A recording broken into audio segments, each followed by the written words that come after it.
ప్రపంచంలో ఎక్కడైనా చూడండి, తల్లి ఎట్టిదో బిడ్డ అట్టిదే. అమ్మా, భర్త ప్రభావం పిల్లల మీద ఎంత ఉంటుందో అది తర్వాత, కానీ చుట్టూతా ఉండే బంధువుల ప్రభావం పిల్లల మీద ఎంత ఉంటుందో అది తర్వాత, కానీ తల్లిగా నీ ప్రభావం పిల్లల మీద చాలా పనిచేయటం ప్రారంభిస్తుంది.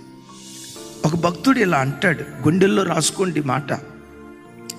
తల్లి ముద్రలు బిడ్డల శరీరం మీద కంటికి కనబడవు, కానీ ఆ తల్లి ముద్రలు ప్రవర్తనలో, మాట తీరులో, నడవడికలో పిల్లల జీవితాల్లో తల్లి ముద్రలు ఇట్టే కనపడతాయి అంటాడు.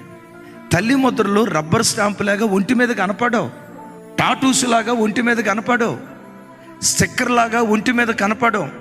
తల్లి ముద్రలు ఒంటి మీద కనపడవు, కానీ పిల్లల మాటలో తల్లి ముద్రలు కనపడతాయి, పిల్లల నడవడికలో తల్లి ముద్రలు కనపడతాయి, పిల్లల ప్రవర్తనలో తల్లి ముద్రలు కనపడతాయి.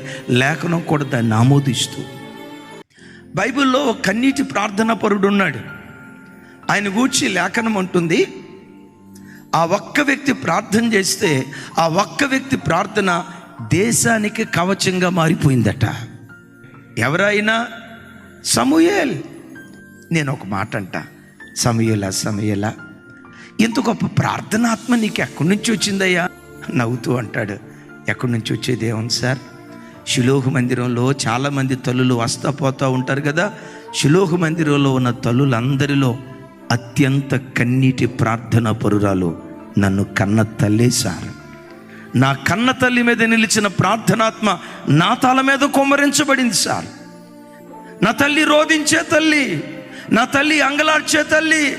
మందిరానికి వస్తే పోసుకోలు మాటలు మాట్లాడదు, వ్యర్థమైన సంభాషణలో కూర్చోదు, వాళ్ళను కూర్చి వీళ్ళను కూర్చి మాట్లాడి అనవసరమైన చెత్త నా తల్లి పోగోసుకోదు.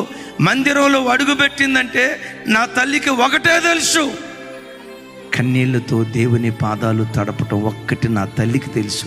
నేనే మా తల్లి దగ్గర సుదీర్ఘంగా 20-30 సంవత్సరాలు బ్రతకలేదు sir, just span of 5 years.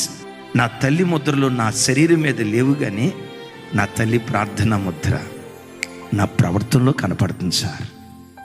నా ఇన్స్పిరేషన్ ఎవరైనా ఉన్నారంటే నా తల్లే.